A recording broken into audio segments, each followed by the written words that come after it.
ยานอพอลโล 16 นับเป็นการเดินทางไปเหยียบดวงจันทร์ได้สำเร็จเป็นครั้งที่ 5 ภารกิจนี้ประกอบไปด้วยจอห์นยังโทมัสแมตติงลีย์และชาลีดูคพวกเขาได้ใช้เวลา71 ชั่วโมง 41 นาทีบนพื้นผิวดวงจันทร์สิ่งที่พวกเขาทำคือเดินบนดวงจันทร์นาน20 ชั่วโมง 14 นาทีขับรถบนดวงจันทร์ระยะทาง 26.7 กิโลเมตรและเก็บตัวอย่างของหินบนดวงจันทร์กลับมายังโลก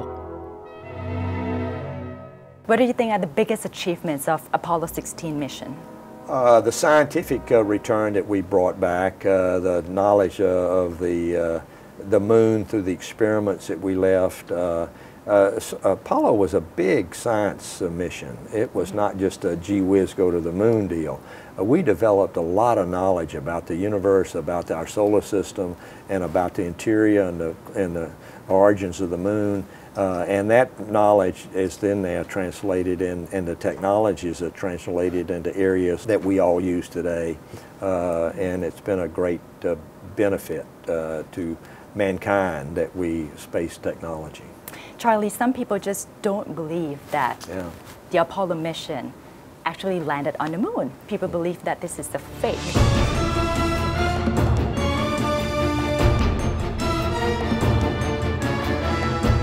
What would you say to that?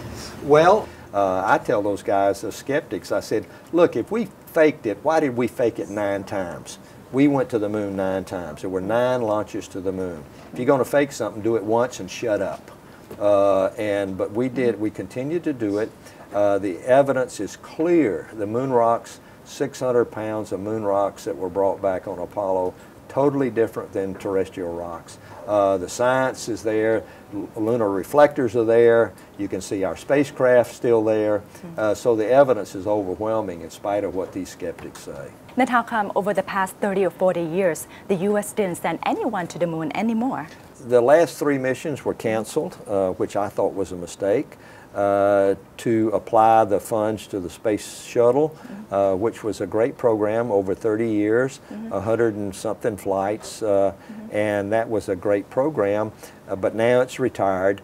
The only thing we have now orbiting with humans is the International Space Station. Unfortunately, U.S. has gotten risk averse. We don't have a spacecraft to take us, so we have to depend on the Russians. Hopefully that'll change in the next decade and we'll be back in business. But it takes leadership. It takes commitment by Congress that's willing to commit money that might be beneficial way after they're dead. And so, and that's a vision that few politicians have. Fortunately, President Kennedy had it. And he committed to the moon. Even if he'd have survived his 2 terms, he would have been out of office when we actually landed on the moon. He was committed to the long term, and that's what it takes.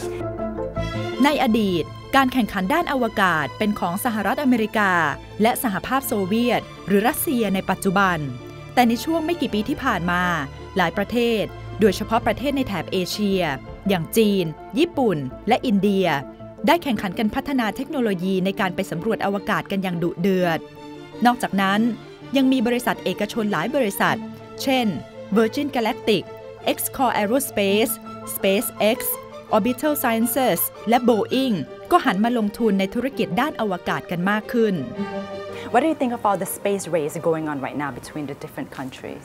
I think it's good. It's challenging. It motivates people. It's motivated our commercial side. SpaceX, Orbital Science, Boeing, and all of building spacecraft that will take cargo and eventually people back and forth to the space station.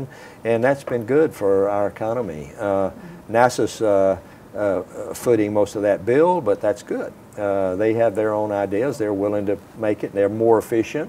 Private company, they're efficient, cut expenses to the bone, and so they can do a lot of stuff. So I'm optimistic that we eventually get back in the thick of things. What would you say to the young generation of Thailand who might aspire to become an astronaut, but we don't have our space program here? And if you say you want to become an astronaut, you might even get laughed at because people would think that's impossible. Well, it was impossible when I started, but I think it's necessary for young people to take advantage of the educational opportunities, and if they're inclined to science, medicine, or engineering, that's a good place to start. Build a career on something that you like to do, whether you ever make it to the space program or not. Had I never been selected, I still would have had a great career as a pilot, as a test pilot. And a satisfying career. So pick something that you like, take care of yourself. You only got one body, and so be motivated, take advantage of these things, and plan your career little steps at a time. And who knows, Southeast Asia might have a consortium of astronauts. There are a lot of opportunities that internationally is available, but you got to prove yourself. You got to say, I'm focused, I want to do this, and in spite of what it looks like, the insurmountable odds, there's a lot you can do by staying focused and committed. What's your favorite space movie, Charlie? Probably Apollo 13, because I was intimately involved in that flight. I was backup crew, and after the accident, I spent 35 hours continuously in mission control, developing the procedures and helping develop procedures and things that got them back safely. So I saw the movie and they did a good job, and it encouraged me. Next, probably the Star Wars series are the next ones I enjoyed the most.